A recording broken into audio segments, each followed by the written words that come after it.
Je vous recommande, chers téléspectateurs, une exposition qui se tient actuellement au musée de Saint-Germain jusqu'au 14 juillet, consacrée au règne du roi Henri II.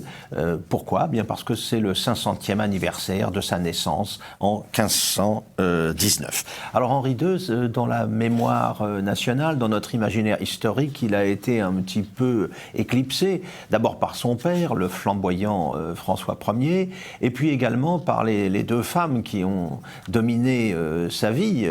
D'une part, Catherine de Médicis, son épouse, dont on sait le rôle qu'elle va jouer après la mort du roi, dans le contexte notamment de ce qu'on appellera plus tard les guerres de religion.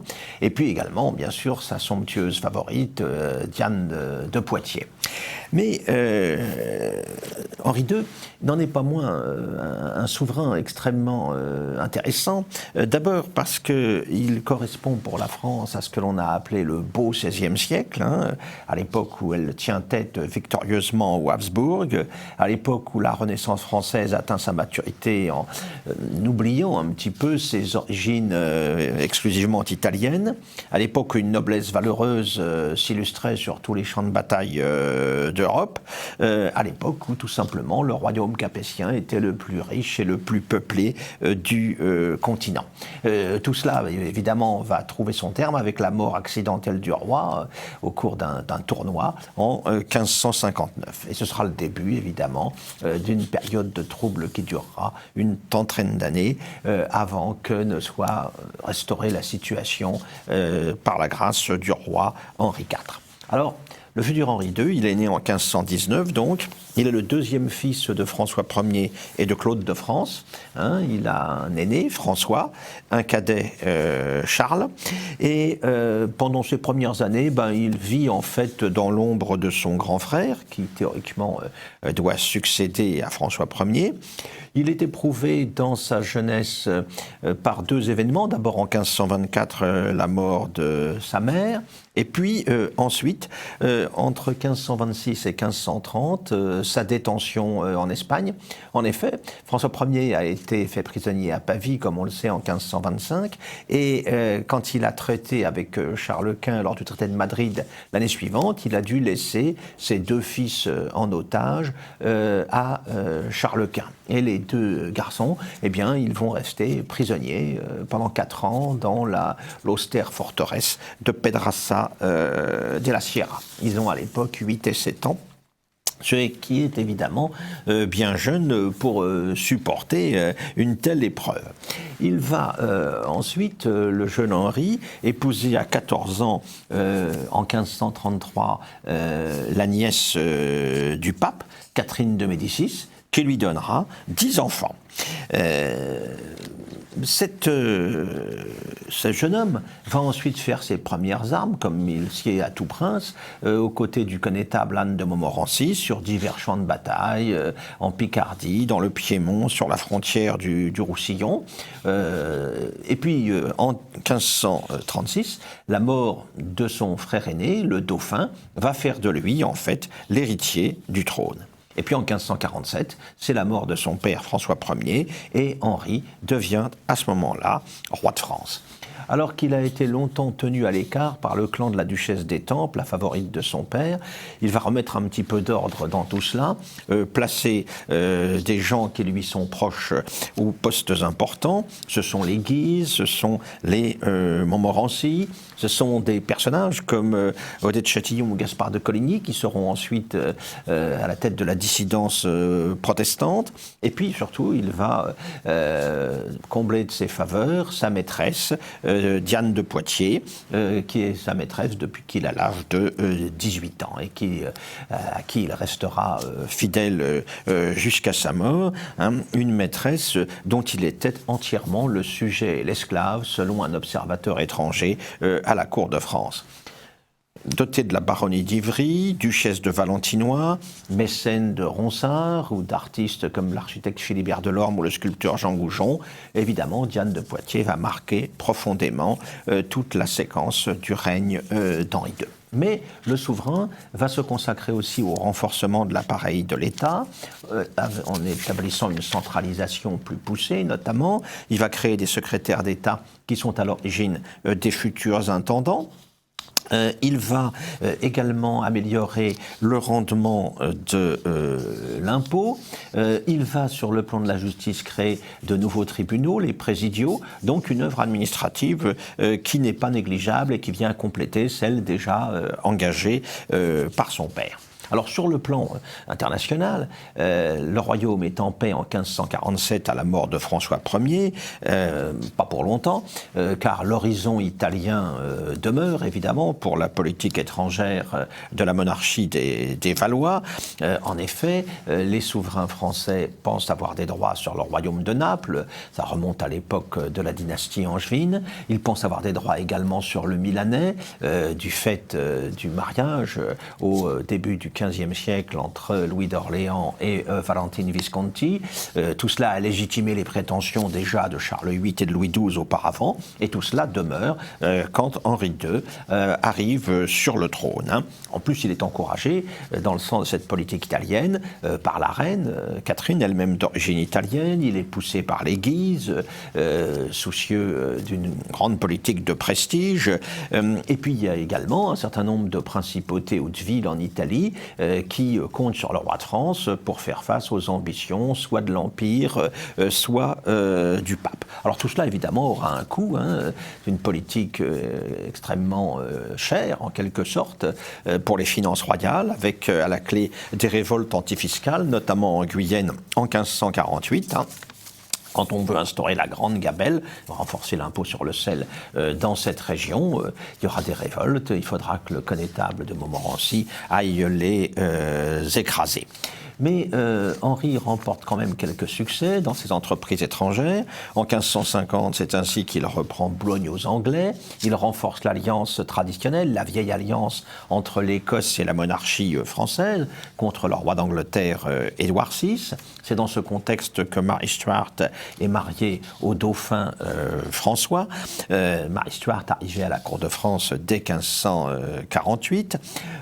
En Italie, il faut compter parfois avec la mauvaise volonté du pape, Jules III, le pape qui a été élu grâce au soutien français, mais qui prend ses distances ensuite, qui va excommunier le roi de France, mais cela ne se passera pas ainsi, puisque la simple menace, la simple mobilisation des forces françaises fera que le pape finalement s'inclinera et acceptera l'installation des Farnèse à Parme. Henri II est un roi, il faut le préciser, qui est populaire. On multiplie durant son règne ce que l'on appelle les joyeuses entrées, qui sont des reconstitutions au XVIe siècle de ce que pouvaient être les triomphes des empereurs romains ou des généraux victorieux à Rome. C'est un personnage que l'on présente comme l'Hercule gaulois.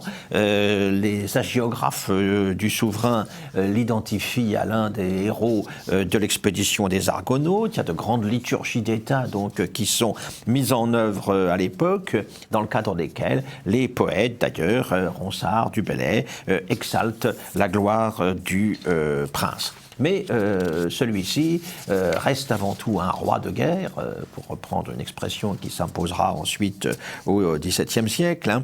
Il refuse notamment le traité de Crépy-en-Valois, signé par François Ier, et qui signifiait l'abandon des prétentions françaises sur la Savoie et le Piémont, ce qui ne va pas manquer de faire réagir Charles Quint, déjà excédé de l'alliance de fait qui existe entre la monarchie française et le Grand Turc. Nous sommes à l'époque de Soliman le Magnifique, et le front méditerranéen est à l'époque, pour reprendre l'expression de Braudel, l'un des cœurs violents du monde.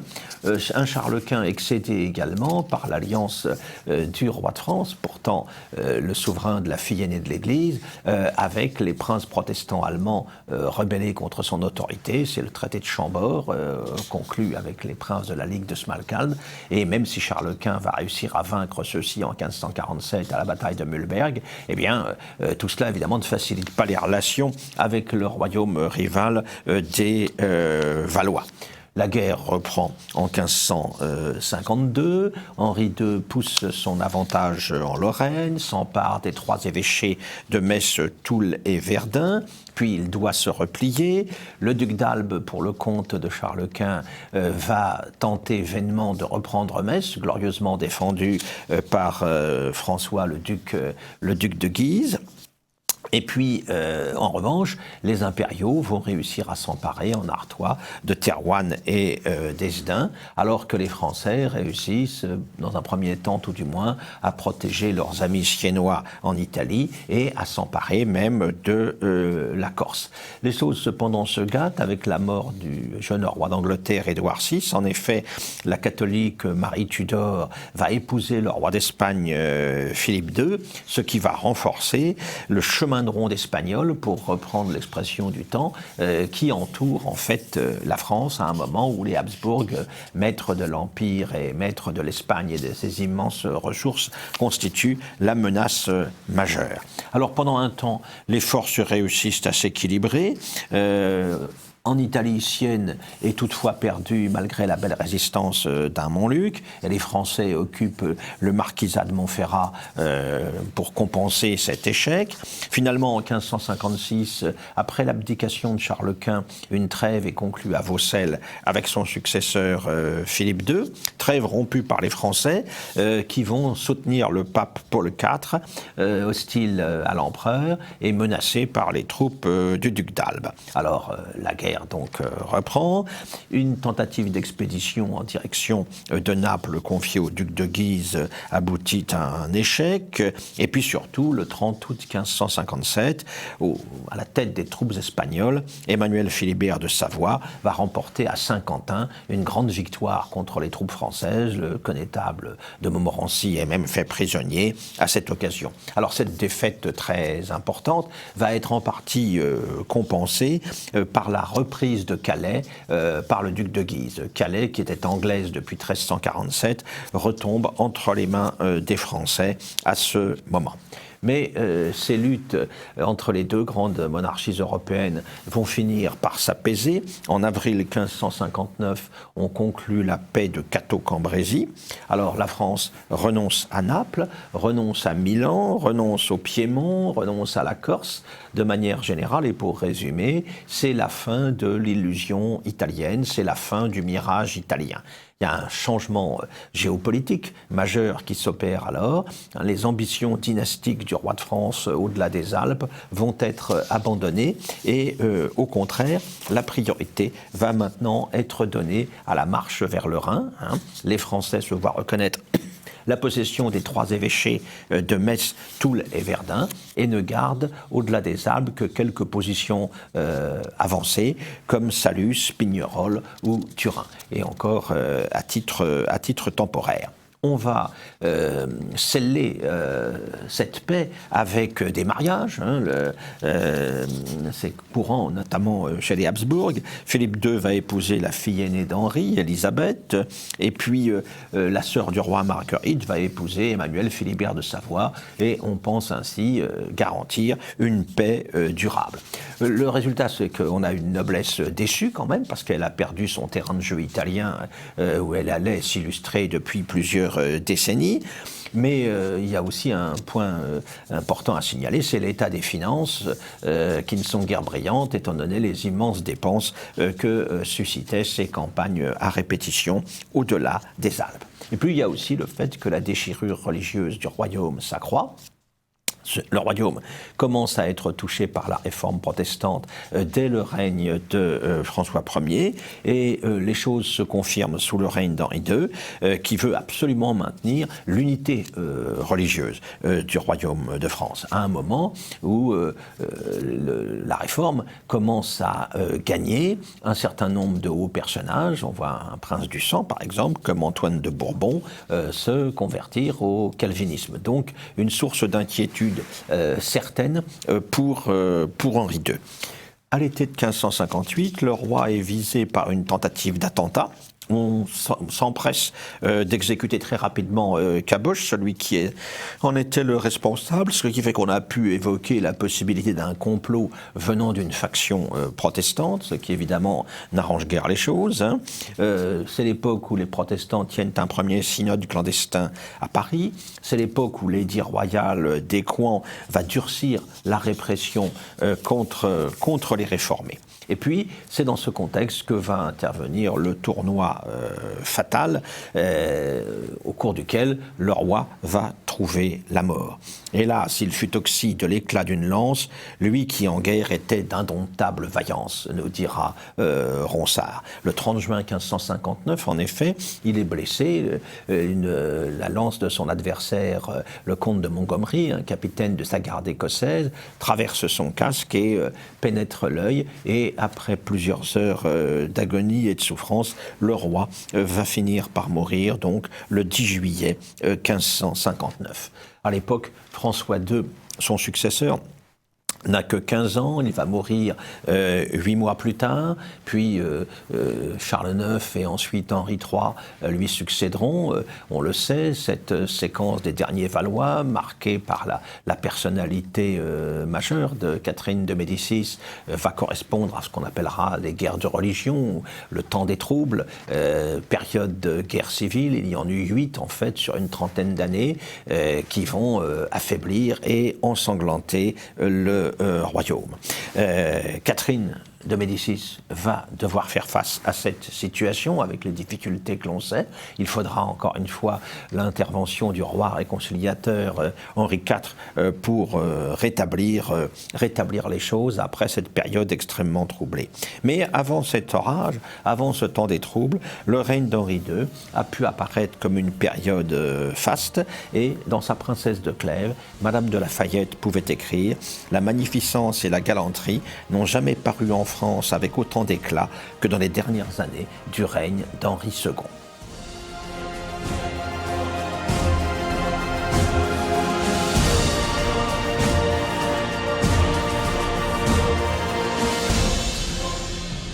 Nous avons le plaisir aujourd'hui de recevoir notre amie Catherine Gourin, qui est une revenante dans cette émission, car elle a émigré sous des cieux plus cléments en terre lusitanienne, mais comme elle était de passage à Paris, eh bien, elle a tenu à venir vous présenter une séquence correspondant d'ailleurs à une histoire portugaise particulièrement sinistre, qui fera écho à celle de Jack l'Éventreur, dont vous a parlé notre amie Anne Sicard il y a peu. Bonjour, cher Philippe, ravi de retrouver toute l'équipe de TV Liberté, bien sûr. Et je vous rapporte dans mes bagages une histoire épouvantable. Alors, Jack l'Éventreur, c'est petit jeu à côté du mien. Hein. J'en frissonne d'avance. Le mien s'appelle Diogo Alves. Diogo Alves, nous sommes au 19e siècle. Et ce Diogo va être pendu sur les bords du Tage le 19 février 1841. Alors, je ne suis pas pour la peine de mort, mais là, il y a quand même un petit doute parce que c'était un malfaisant, comme aurait dit Audiard. Alors, ce Diogo Alves, en fait, il est espagnol, ce qui soulage les Portugais qui n'aiment pas trop les Espagnols et vice-versa. C'est un Espagnol né en Galice en 1810, dans une famille pas très riche, mais tout à fait honorable. Les parents, Anselme et Rosa, l'ont bien élevé, mais il y a dû y avoir un raté quelque part. En tout cas, ça se passe très mal en Galice à cause des guerres napoléoniennes, bien sûr. Et cette famille décide de s'installer à Lisbonne, où ça devrait être un peu plus tranquille. Et en fait, le gamin va tout de suite mal tourner, il va faire 1000 métiers, 1000 misères, il va être cocher, garçon de course, il essaye de travailler dans des maisons aristocratiques, mais il n'est pas très stylé, et il se fait virer par le marquis de la Cunha, qui décide que vraiment ce garçon est même inquiétant, et il a des instincts bizarres. Il avait bien vu le marquis, parce que là-dessus, le jeune Diogo, qui n'a pas 20 ans, va rencontrer son âme damnée, qui est une tenancière, qui s'appelle Gertrudes Maria. Et Gertrudes Maria, elle est plus vieille que lui, et elle devait avoir quelque chose, parce qu'il va vraiment devenir son toutou. Et elle est perverse. Elle a plein d'enfants parce qu'elle n'arrête pas de copuler. Quand elle n'est pas saoule, Gertrudes, son surnom, c'est la Pereina, pardon pour l'accent portugais. Alors au début, je pensais que ça voulait dire la parraine ou quelque chose comme ça. Non, ça veut dire en fait la treille, c'est-à-dire qu'elle était saoule du matin au soir. Et quand elle était saoule, eh bien, elle faisait l'amour devant ses propres enfants. Elle est perverse, manipulatrice, sans scrupules, une horreur, une horreur de bonne femme qui va évidemment trouver dans ce jeune homme le bras armé. Et elle lui dit, il faut trouver de l'argent. Et comment trouver de l'argent? Travailler, évidemment, ne leur traverse pas l'esprit. Eh bien, il va trouver et il va devenir le tueur de l'aqueduc. Alors, il y a l'aqueduc des eaux libres. À Lisbonne, tout le monde connaît, c'est un merveilleux aqueduc superbe, haut de 65 mètres. Il date de 1730 à peu près. Il est toujours là et j'invite tous les auditeurs qui passent à Lisbonne à aller le voir et à avoir une pensée pour les victimes. Il y a un musée de l'eau à la base qui est tout à fait charmant et en plus frais, ce qui peut être intéressant de temps en temps à Lisbonne. Et Diogo va se procurer des clés. On ne sait toujours pas comment, et il peut monter dans les parties qui sont fermées au public. Et en fait, cet aqueduc servait aux gens à passer d'un côté de Lisbonne à l'autre, parce que Lisbonne, c'est beaucoup de collines, et ça leur évitait une très longue descente et une très longue remontée.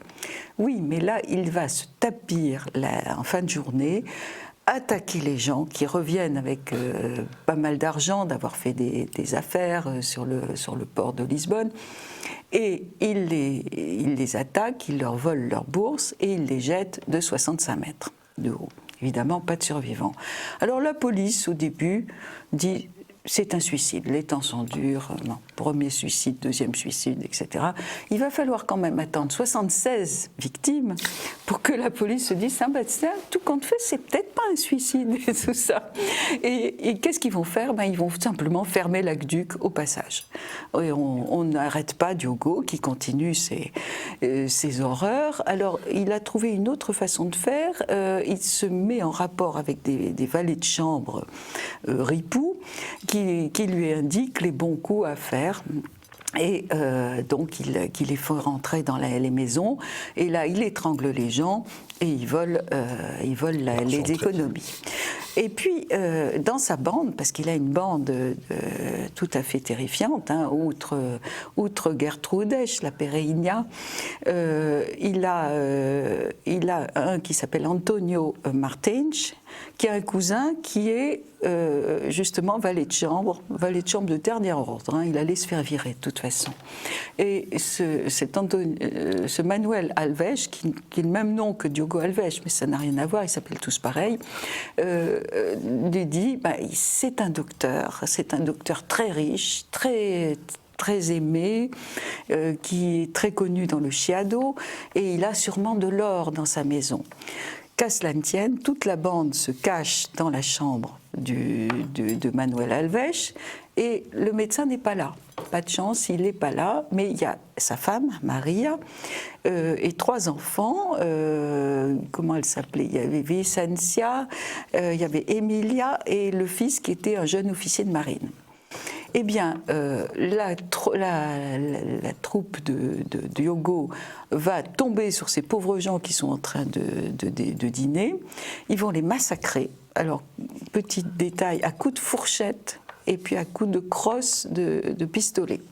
Ils les tuent tous et ils prennent l'argent. Et ils vont fêter ça avec, on imagine, le vin qui coule à flot, le fado, parce que c'est la grande époque du fado dans les bas-fonds de Lisbonne. Bon, là, quand même, il va se faire prendre parce que le médecin, quand il revient et qu'il voit que toute sa famille a été massacrée, a tout de suite l'idée que c'est le valet de chambre, Manuel Alves. Et par Manuel Alves, il commence à remonter toute la piste de la bande de Diogo. Alors, dans la bande, il n'y a que du beau linge. Il y a Beiço Rachodo, ce qui veut dire les lèvres gercées. Terrifiant, c'est lui qui va tuer les jeunes filles. Pede dança, celui il aimait danser, celui-là il va sauver sa tête parce qu'il va juste faire le guet à l'extérieur. Antarador, il a enterré les victimes au fond du jardin, enfin quand il fallait. Et puis Alpapador, ça veut dire celui qui palpe et en fait il détroussait, enfin on pense. Alors Diogo se dit, le valet de chambre, il va trop attirer l'attention, il l'invite à dîner chez Gertrudes, l'horrible bonne femme. Il le saoule, il lui dit « tu as très bien travaillé, tu vas avoir ta part, etc. » L'autre s'endort du sommeil de l'injuste. Et dès qu'il est endormi, il l'étrangle. Et puis Enterrador va l'enterrer au fond du jardin. C'est un bed and breakfast aujourd'hui. D'ailleurs, si les gens qui vont là, ils ne savent pas l'histoire. Hein. Il vaut peut-être mieux pas qu'ils le sachent. Et alors, comble de l'horreur, c'est que cet assassinat de Manuel Alves, qu'on ne va pas pleurer, se passe devant la fille de Gertrudes, qui est une gamine, qui s'appelle Maria, elle aussi. Et la mère, qui est vraiment épouvantable, dit à son amant « Tu l'as aussi, c'est plus sûr, c'est un témoin, les témoins, c'est pas bon. » Et lui, il dit « Oh ben non, elle dort, elle a 12 ans, elle dort. » Bon, en fait, la gamine ne dormait pas, avait tout vu, tout entendu, et au jugement, c'est elle qui va accabler Diogo et sa mère, dans un cri du cœur, va dire au juge « Quelle honte quand même d'avoir une fille comme ça, on aurait dû la buter quand même. » Bon, évidemment, ils vont plus ou moins tous être pendus. Non, madame va s'en sortir, Gertrudes, elle va se retrouver dans un bagne au Mozambique, et Pede Dança aussi. Les autres sont pendus. Et puis il y a un médecin qui est un phrénologue, c'était l'époque où on pensait comprendre plein de choses par la science, qui dit après la pendaison de Diogo Alves, je veux sa tête, donc il est décapité d'un coup de hache, et il étudie sa tête, et la tête est toujours à la faculté de médecine de Lisbonne, où il nous regarde toujours avec ses grands yeux, et c'est quand même une histoire terrifiante, et Lisbonne est mieux sans Diogo Alves.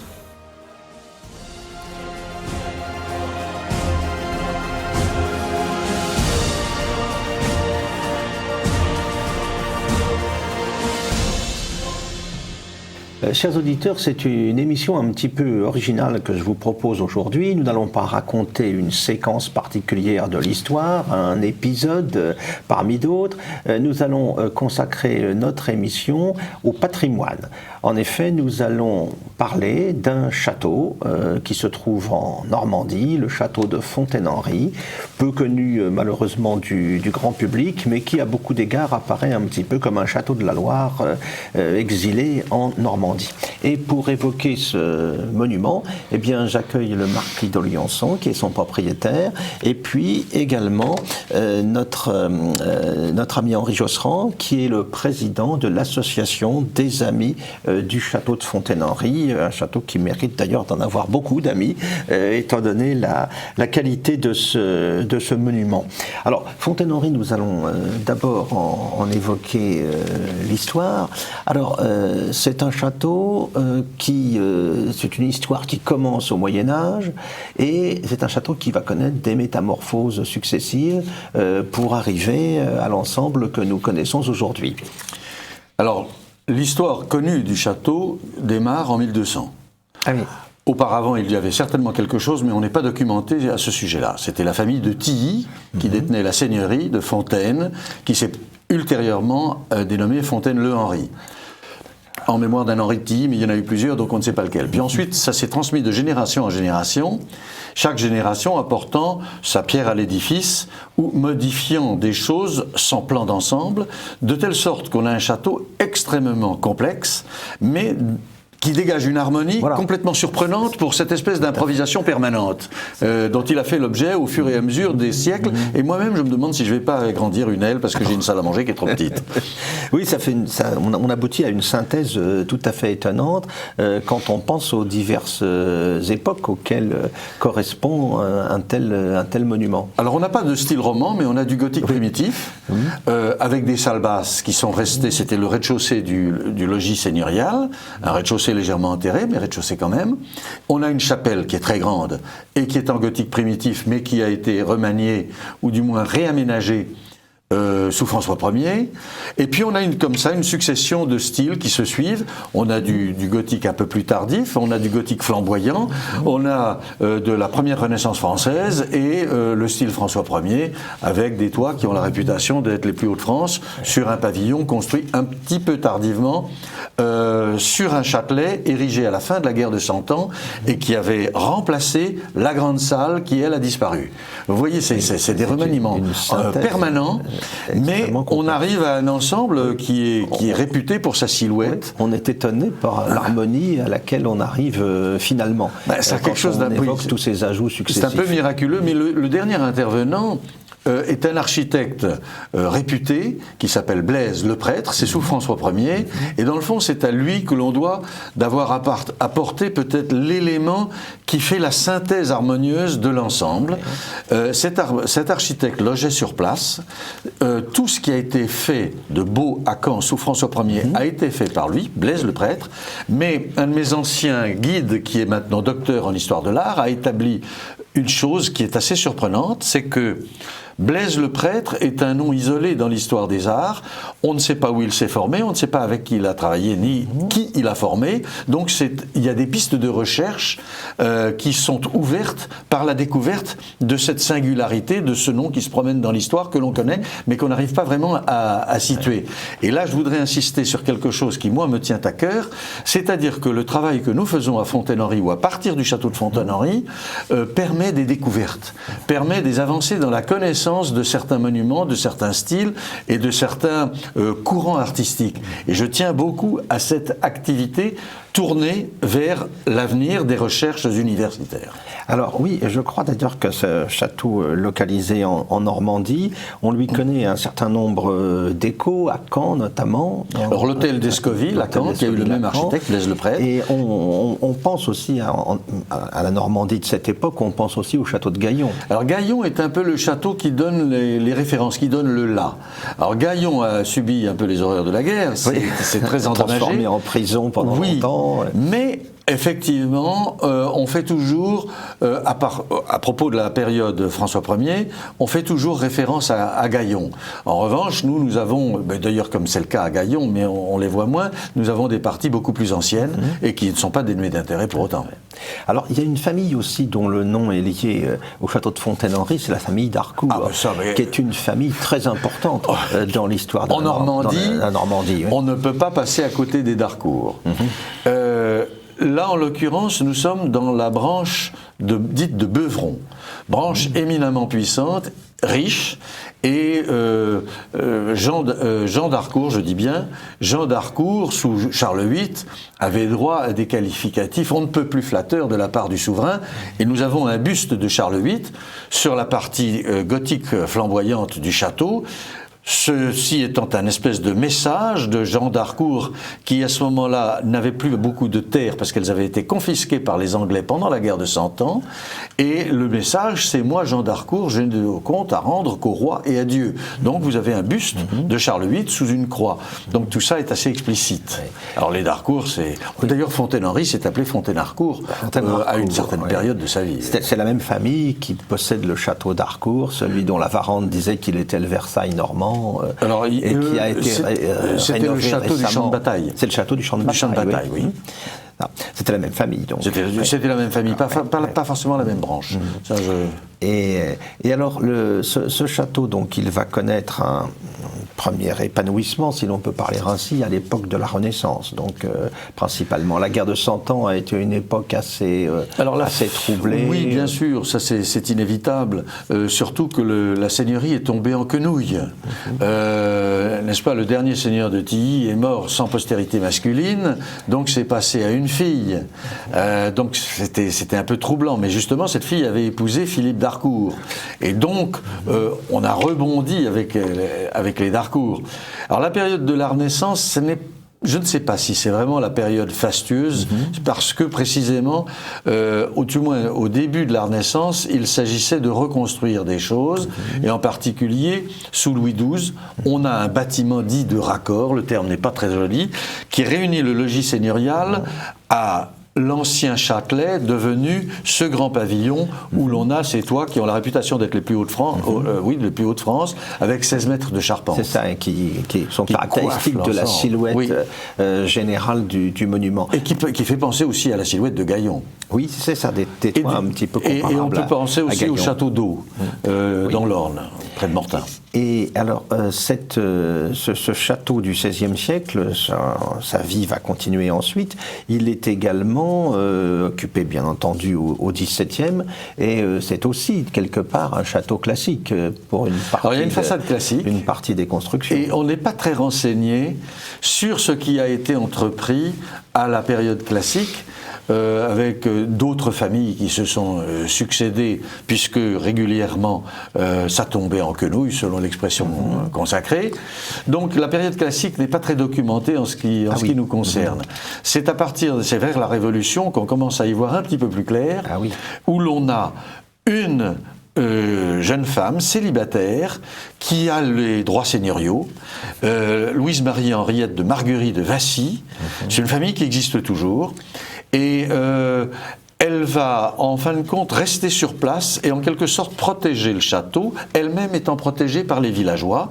On va juste marteler les armoiries sculptées sur les façades ou à l'intérieur du château pour faire profil bas par rapport aux exigences des révolutionnaires. Ce sont les seuls dégâts dus à la période révolutionnaire sur le monument. Exactement.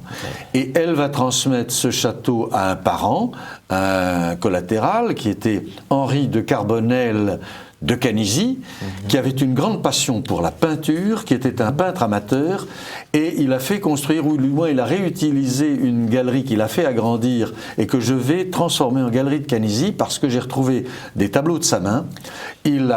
Alors les tableaux, c'est toute une histoire à Fontaine parce qu'on s'en est fait voler 22 en 1972, mais Canizy a fait un travail de collectionneur et il collectionnait, ou il amoncelait plutôt, les gravures pour s'entraîner au dessin. Et donc je vais développer ce thème-là, le travail d'un collectionneur, parce que vis-à-vis des générations contemporaines, c'est très important de passer ce message de la transmission à partir d'une passion. Et des passions, il y en a eu à Fontaine, plus d'une, la passion de la peinture, mais il y a eu d'autres passions que j'aimerais évoquer. J'ai vu que le château abritait un fond de peinture tout à fait intéressant, tout à fait riche. Effectivement, nous avons de très très belles peintures, mais comme je vous le disais, il y en a 22 qui ont été volées. C'est toute une histoire, dont La Chute des Anges par Rubens, dont on voit la gravure sur Internet.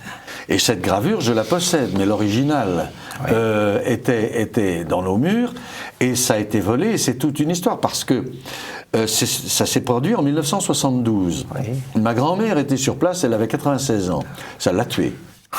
C'est-à-dire qu'elle était, paraît-il, elle n'était plus la même personne après ce cambriolage. Elle a trébuché dans un escalier, elle s'est alitée, elle ne s'est pas relevée. Moi, je n'étais pas témoin, là, j'étais à Beyrouth, j'étais coopérant à l'ORTF du Liban, Beyrouth. Mais il y a quelques années, je crois que c'est en 2016, je reçois un coup de téléphone de la police de Cherbourg me demandant des renseignements sur une famille de Fontaine-Henry, une ex-famille de Fontaine-Henry, en me disant on vous demande ces renseignements en lien avec le cambriolage dont vous avez été victime. Moi, je ne connaissais pas cette famille, je téléphone à des amis dans le village qui me donnent les plus mauvais renseignements possibles sur la famille en question. On me dit mais c'était fort Chabrol, il y avait les gendarmes tout le temps chez eux. Bon, je transmets les informations à la police de Cherbourg, qui m'appelait suite à une succession qui se passait mal et où les co-héritiers se mettaient sur la figure les uns aux autres. Bon. Et quelques mois plus tard, je suis dans ma voiture, je trie le courrier, je vois un inconnu qui passe la tête au détour d'un bâtiment, je l'interpelle, il me dit « Je cherche monsieur d'Oliançon ». Je lui dis « C'est moi, que me voulez-vous ? Je voudrais vous parler du cambriolage dont vous avez été victime en 1972, année de ma naissance, précise-t-il, cambriolage organisé par ma mère ». Je lui dis, cher monsieur, j'ai une demi-heure devant moi, je vous offre un café, je prends un papier, un crayon, je note. Et une histoire de fou.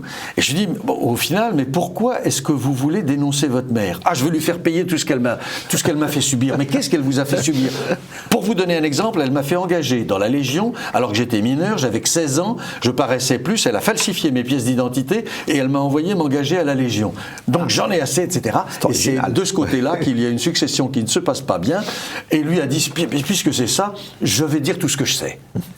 Et lui est un type de qualité. Enfin, il a fait des études, etc. Mais là, il a une famille pas possible, et alors il explose.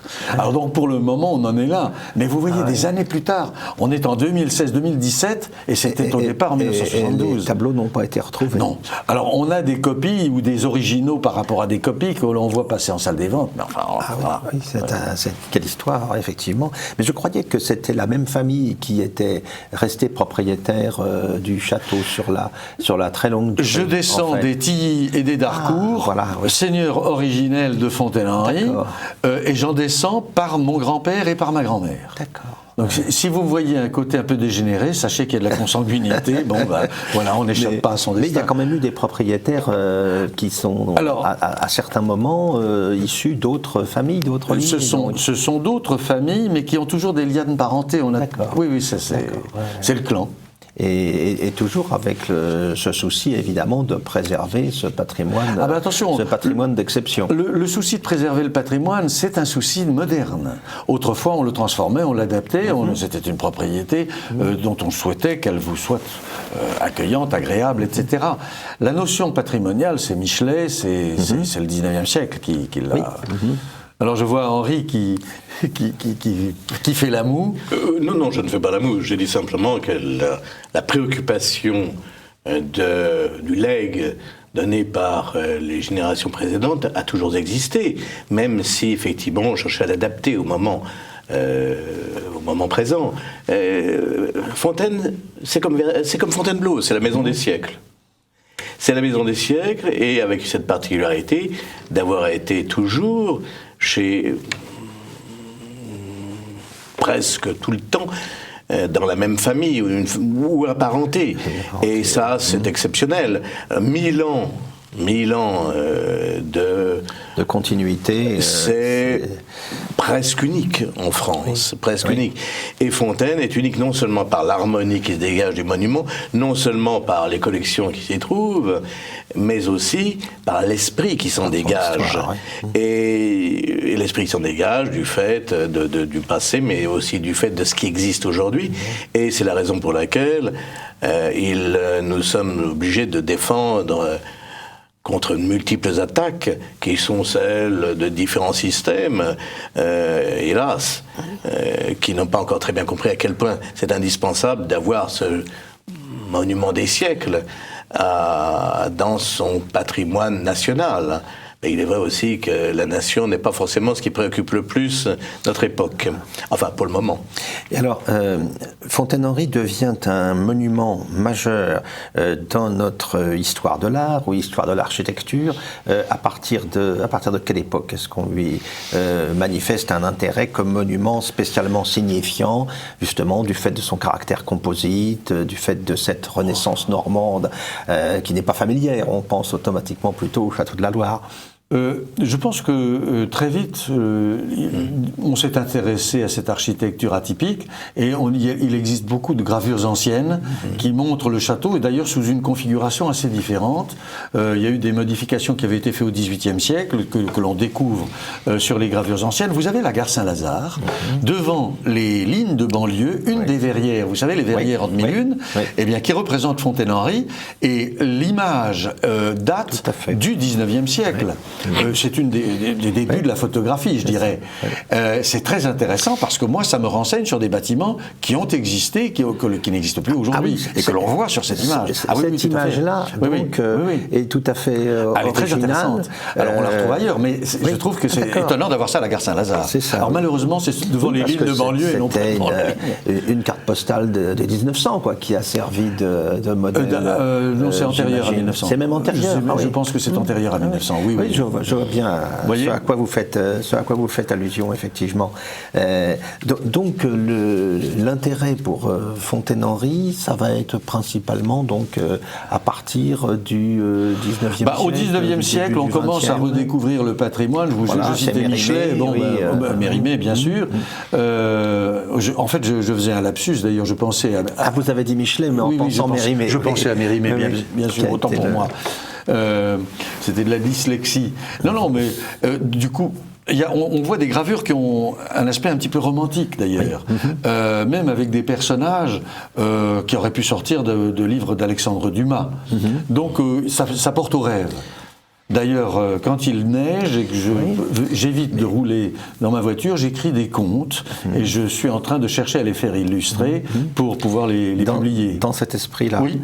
Mais alors ça me rappelle, je me suis occupé de l'édition de gravures commandées par le baron Taylor au XIXe siècle, qui avait envoyé, d'ailleurs tout ça c'était sous la coupe de Charles Nodier, il a envoyé des équipes qui étaient parties représenter tous les monuments français à l'époque justement où Mérimée travaillait à leur redécouverte dans tous les coins de France, et en Normandie, Fontaine-Henri avait retenu leur attention, comme le château de Carouge, dans l'Orne, par exemple. Donc je crois effectivement que l'époque romantique a été une époque décisive pour c'est une redécouverte, mais enfin, redécouverte du patrimoine. Pour nous, à Fontaine-Henri, ce qui a marqué le XIXe siècle, c'est la passion de la famille de Cornulier, qui est la famille de ma grand-mère, pour la chasse à courre. Car c'est lié à l'intérêt pour la chasse à courre. À partir de la pratique de la chasse à courre, ces gens étant des catholiques sociaux, se sont préoccupés notamment au moment de la guerre de 70 de l'économie rurale et ont transformé leurs juments de chasse à courre en poulinières pour faire des mères de trotteurs de course. Et la société d'encouragement du cheval de demi-sang a pris son essor à ce moment-là. Et l'une des premières fermes où l'on a mis des juments de chasse à la reproduction pour faire des trotteurs de course, c'est à Fontaine-Henri, c'était la ferme Bastard. Et ça, je l'ai appris à la Société du cheval français. C'est le président, Dominique de Bellègue, qui m'a d'ailleurs dit qu'aujourd'hui, à l'heure où nous parlons, il y a 700 hippodromes référencés pour le trot en France. Ça veut dire qu'il y a au moins une course par an. C'est dire que ça rentre de plein pied dans l'activité rurale, dans l'économie rurale. Et ça, c'était la grande préoccupation de la famille. Les Cornuliers ayant participé à la plantation de la forêt de pin des Landes. Ensuite, ils ont créé, toujours dans une optique sociale, ces courses de trot. Ils ont été deux à présider les courses de trot. Dans une région, la Basse-Normandie, qui a joué un rôle considérable dans cette tradition équestre. Alors, Fontaine-Henri, c'est donc... Hippique, pas équestre. Pardon. Question de sémantique. Pardon. Fontaine-Henri, donc, c'est un monument d'exception, mais ce sont aussi des jardins. Je crois que ça fait partie un petit peu de l'ensemble. Nous avons un parc dit parc à l'anglaise, et je suis en train de développer... Parce que tout cela, tout l'extérieur, tous les abords avaient été quand même très, très abîmés par les conflits successifs, par la chute d'activité au moment de la guerre de 14, par l'occupation allemande pendant la Seconde Guerre mondiale.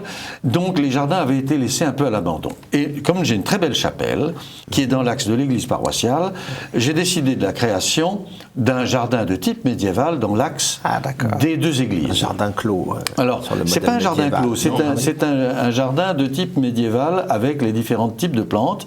Et il se trouve que il y a un travail de développement d'activités autour de Saint-Hildegarde qui est centré sur l'abbaye, sur le monastère de bénédictine de Bayeux. Et j'ai proposé, et l'évêque l'a accepté, ainsi que la mère prieure, que Fontaine-Henri présente une vitrine en milieu laïque du travail de documentation et de formation sur Saint-Hildegarde chez les bénédictines. Donc on fera la même chose mais en milieu laïque. Et ça me préoccupe beaucoup parce que je trouve que on a besoin d'enraciner les choses dans la terre. Une excellente initiative. Hildegarde de Bingen, dont on a redécouvert l'importance au cours des dernières décennies à travers Régine Pernoud ou Sylvain Guggenheim plus récemment. Oui, mais il y a un petit peu une exploitation, je dirais, mercantile du nom de Saint-Hildegarde à travers des pierres et des recettes. Donc là, il faut recentrer sur l'anthropologie ternaire, et tout ça est piloté par un médecin, le docteur Fouque du Parc, qui mène ça avec foi et passion. Et alors, c'est un des éléments sur lesquels vous vous appuyez pour faire la promotion, en quelque sorte, de ce domaine d'exception.